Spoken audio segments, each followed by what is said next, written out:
Hello friends, this video was originally made way back in May of 2020 for our Patreon. We made a series of posts where we walked you through our D&D kits, how we organise our character sheets, our notes, the sort of dice we all have, and all the other junk that we carry around every time we play. Jenny had so much stuff that she decided to make a video to sort of really give you a proper look at all the stuff she carries around as a DM. This video, along with all of the other posts, were originally behind that Patreon paywall, but our patrons have very kindly allowed us to start sharing this content out with the rest of you so you can all see it. If you are, however, interested in not seeing this a year late, I would recommend you have a look at our Patreon. We post all kinds of behind the scenes stuff there, High Hopes, Low Rolls concept art, we do desk tours. Jenny is currently writing chunks of Arcaden lore, and it's stuff that even us as wizards are finding out new as she's writing it, so we all think it's pretty interesting too.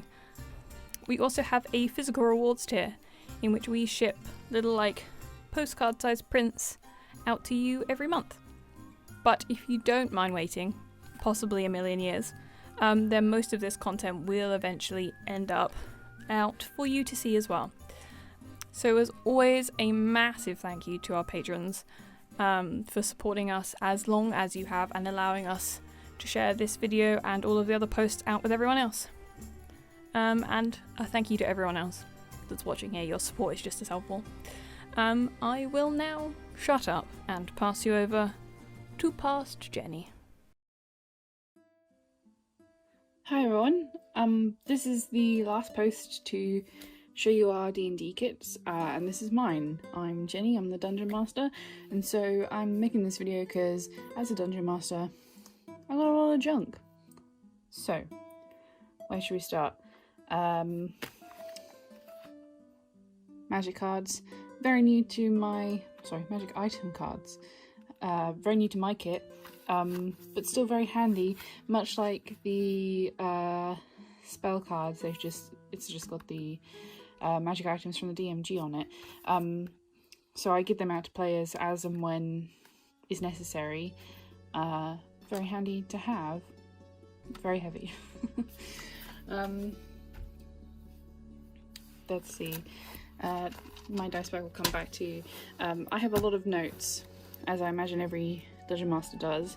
I have this folder, which is my original, and then this notebook, which I jumped to because I couldn't resist the allure of some nice stationery, and my actual folder. I think let's start in the beginning with the first notebook. So, some people have asked if I invented this language. I didn't. This is Rook, which is probably not how you pronounce it, but it's ancient English. So this has notes on the canon, and then I used to be able to read this relatively well, but it's not an actual translation. It's every rune for every letter, but it's still pretty cool. If you feel like having a go at translating that, then be my guest. So obviously these are full of campaign notes. There's not a lot I can show you, but there's some things. So we can start here with this is a very old description of the contents of Lustrous Liquids, which is a department store in Kadar. It's run by Allure. There's a lot of this sort of stuff in the beginning of this book because it's so very old, and I over prepped for every eventuality. So that's that sort of thing. And then I think, look, here we have this XP tracker, which we abandoned very quickly because there were so many of them and it got very complicated. I think this might be our first game ever. I don't think it is. I have a feeling that it's earlier than this. It's just these are the few times I attempted to track the experience points we were earning. So as you can see, the last time I started doing that was 4 years ago. You know, you live, you learn. You make mistakes. Oh, travel time. This is the thing that I think I copied this from the internet somewhere. Mostly, the internet's full of really good D&D stuff, isn't it? So you can see here, like, you roll to see what kind of thing they might encounter. I stopped using this because it's not really the kind of thing that we do. We don't really spend much time travelling, I'll be honest. There are travel instances, obviously, because you have to get from place to place, but they don't quite work like this anymore. This feels a little bit too restrictive, almost. Oh yeah, cool. Here we go. This is the first design for the way we came to the High Hopes logo. So me and Amy and Alex were on Discord one night with Oliver, our sound engineer, our composer, and we were back and forwarding this. I don't really know how we got onto the topic of this anyway, and Ollie said, "Oh, what about the shape of a shield?" And we were like, "Oh, hey, that's cool." So I sketched this one out really quickly. You can see, like, there's like these crappy little variants that I was doing, and then Alex sent one back, and then this is what I drew off of that, and that's how we got to the High Hopes logo.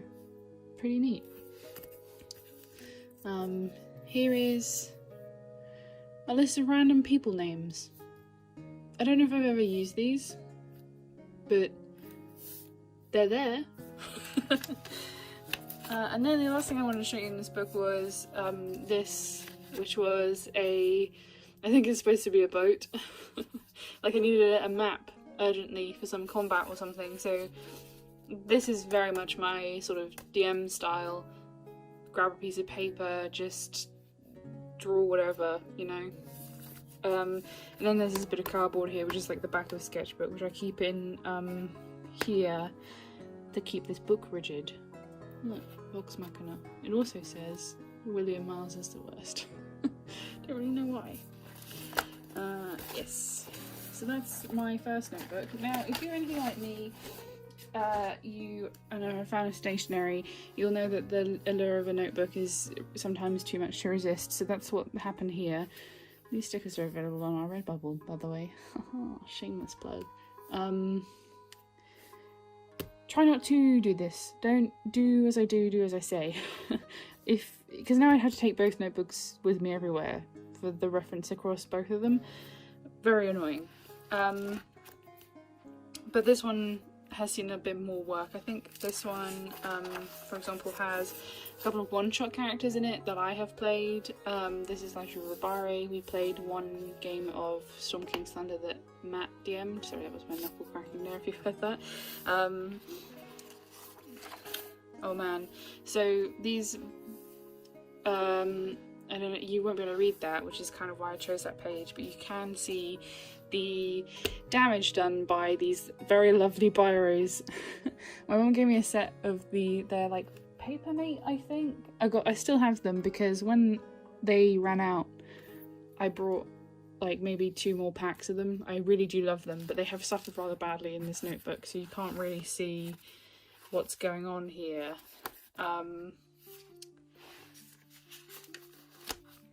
It's not like they're bleeding. It's really weird. It just doesn't go through the page very well. This is kind of the most recent couple of pages.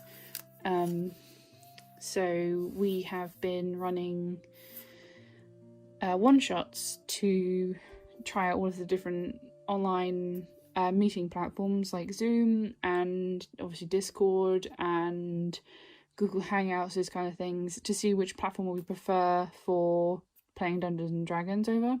So we've been playing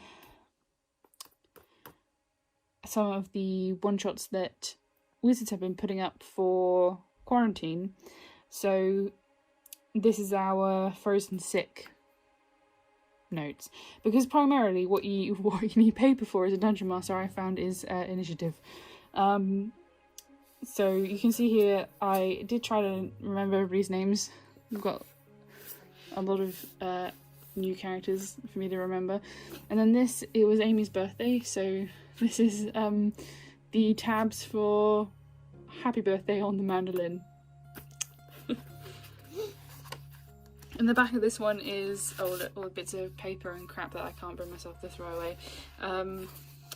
This one is the Kadar Stay High stuff, which we haven't really shown you much of this because a lot of it is references to things that you won't understand.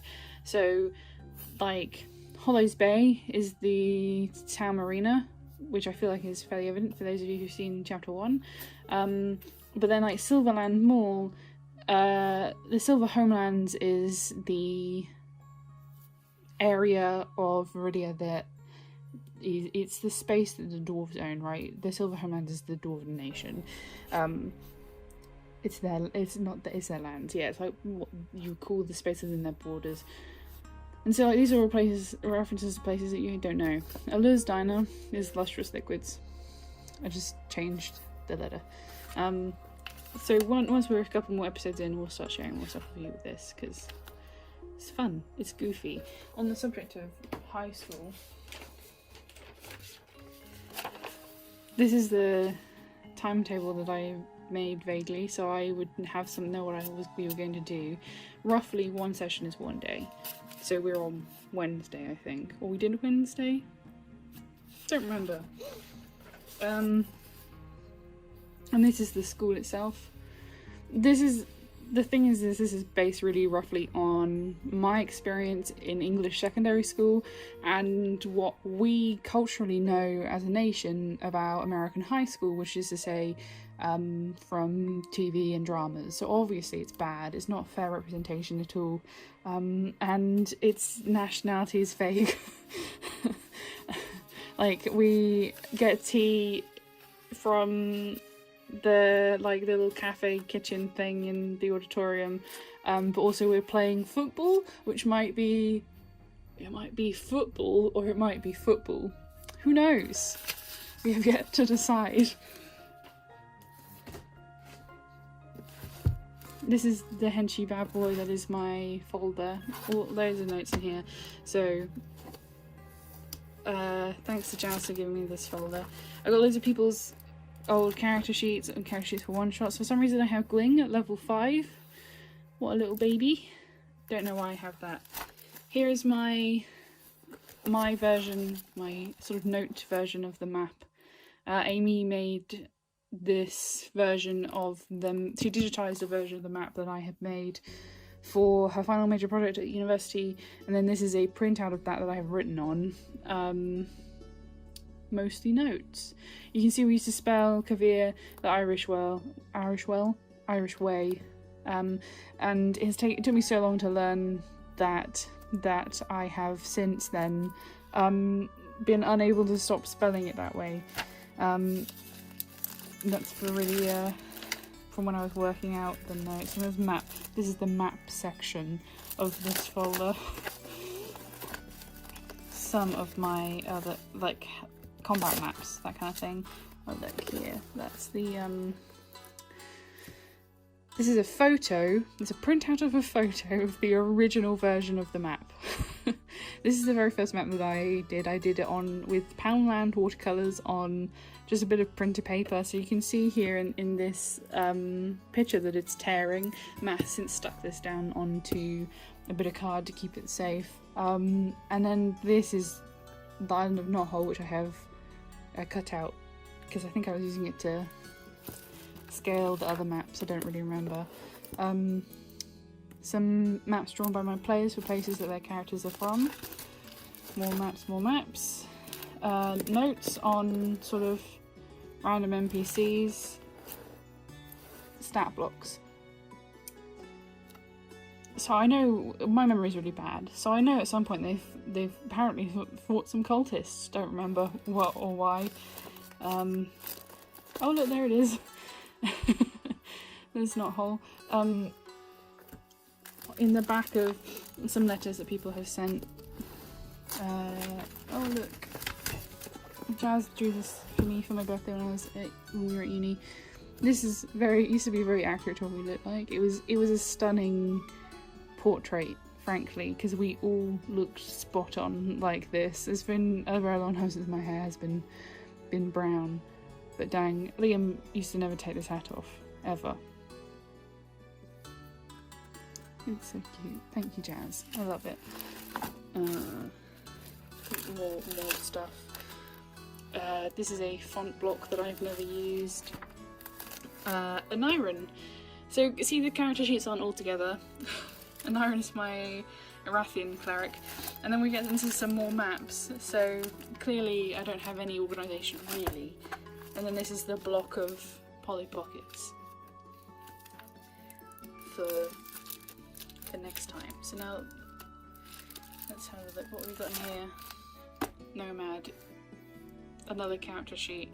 Nomad is Oliver, our sound composer. Nomad's from a one-shot that we did maybe it's 2020, so I feel like maybe 3 or 4 years ago at this point. Maybe 3.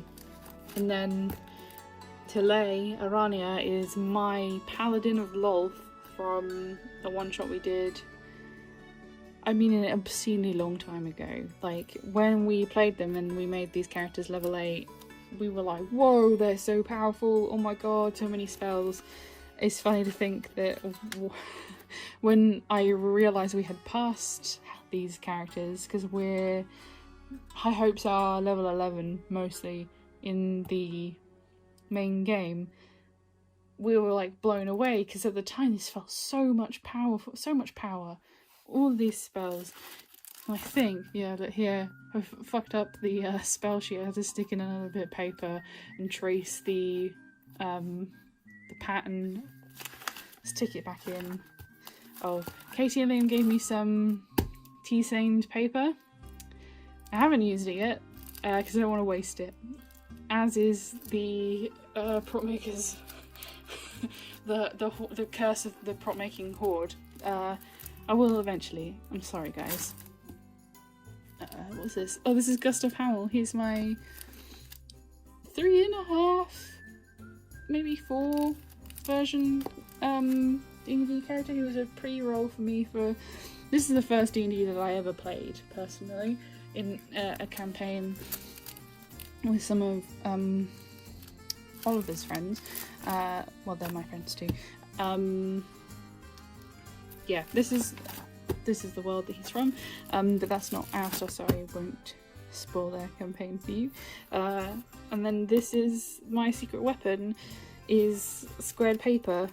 As you've seen, my sort of map making and planning is a bit sporadic and not very coherent, so I take this with me because it's got the hole puncher, so it goes in the folder. And then when I inevitably are like, oh yes, I didn't make a map for this fight that I planned, I can just draw one. Nice. That's the folder. Stickers available on Redbubble.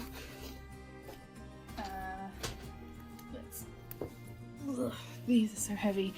I cart most of these around with me when we go play. We are split mostly across two counties, so either half the party comes to us or we go to them. And when we go to them, I take all of this crap with me.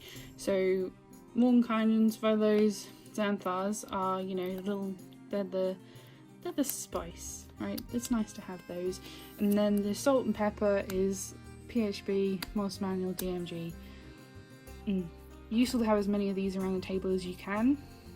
And this one, my version of this, has notes in it that are like conversions from Fahrenheit to Celsius, that kind of thing, because, you know, Fahrenheit is ridiculous.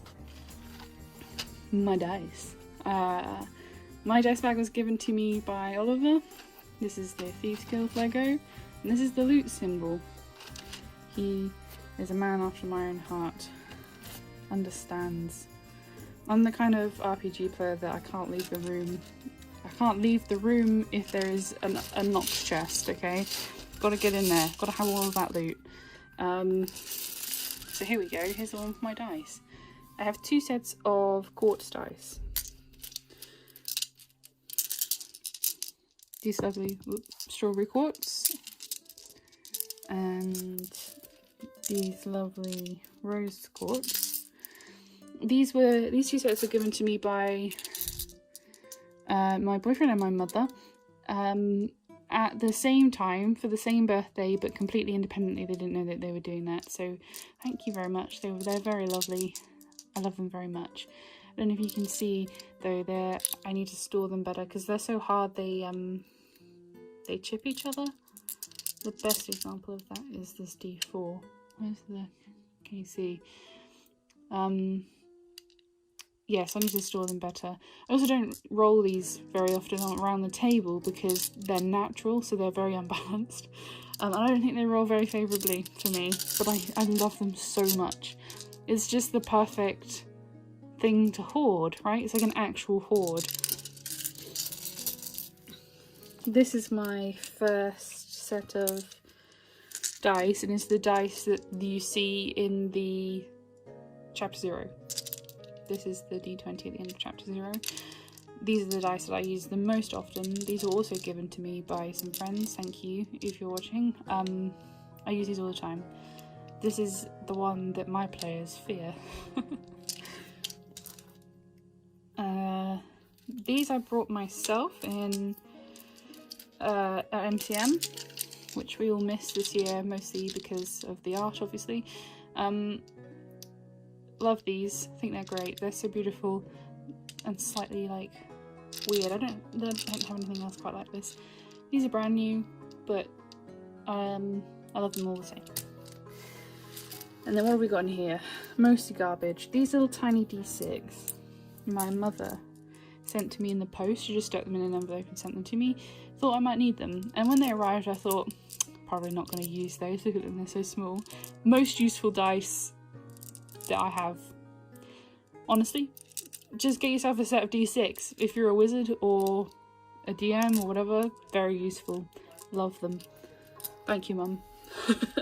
And then this pile here is just, you can buy dice in massive bags by the weight on Amazon. So we did that over uni a couple of times, and then you would put in like £1 or whatever, how much it was for the set that you wanted. So these are the ones that I have either left over from those.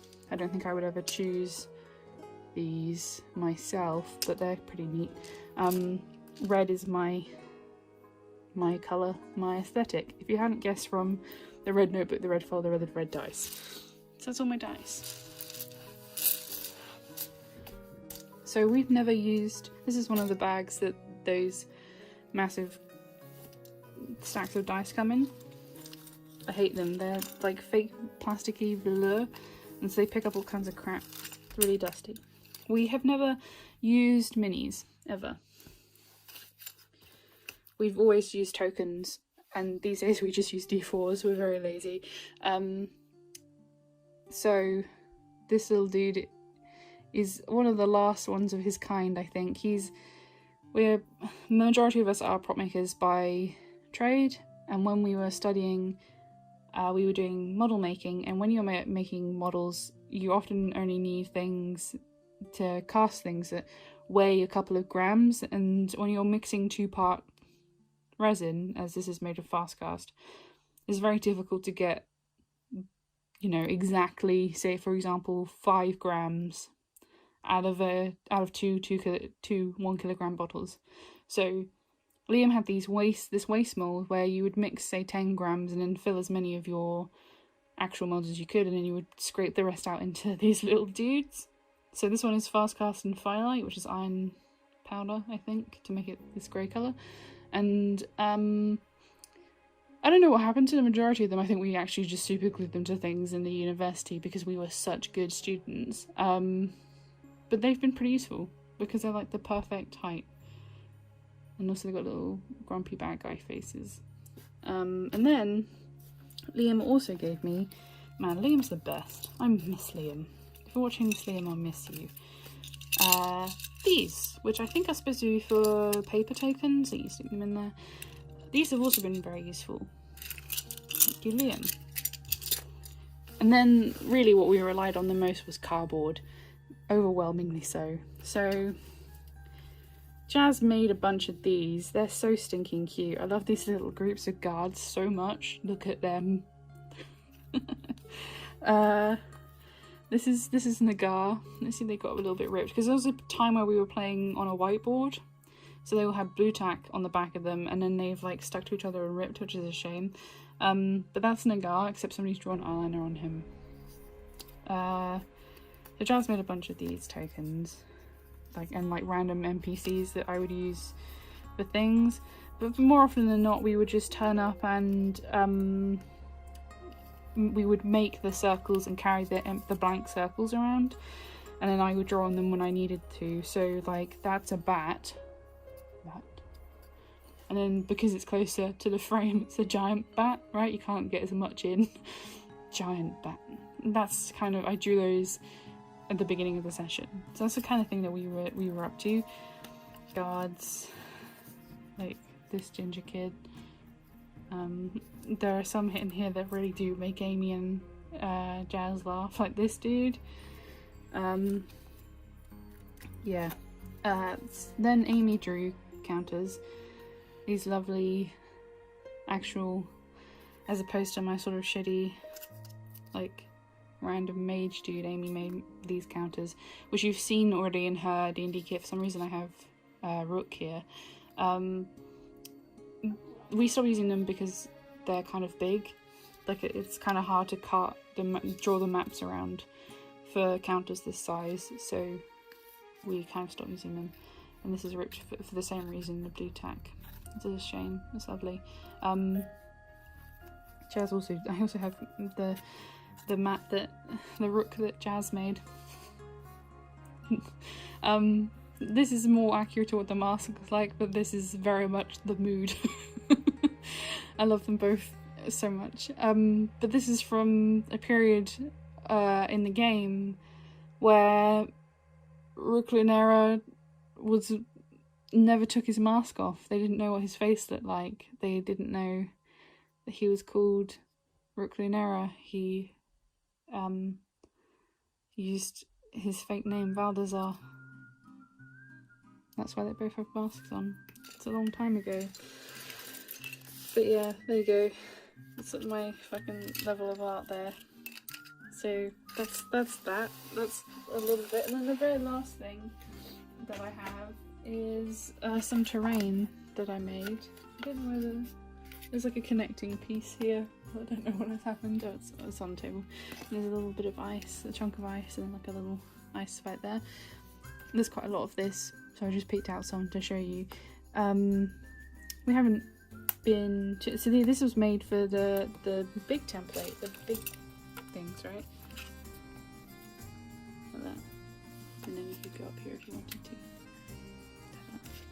Anyway, this is like ice terrain. I haven't used this since because we're not very often in icy places. But if you're interested in us showing you how to make this kind of thing, we would love to do that. Because this is just like this is a bit of toilet roll that has been, I put a bit of cardboard on the bottom so it would stay still, and this is a floor mat, and then this is block of polystyrene. So if you want to know how to do this kind of thing, ooh, that's satisfying, then let us know. And that's it. Thanks very much for watching this video. If you're still here, blimey, this is a long one. Thank you for supporting us on Patreon. It means a great deal to us, so I hope you enjoyed this video, and I hope you're looking forward to chapter 2, because I sure am. It's a banger, guys. It's gonna be so good. Anyway, thanks very much.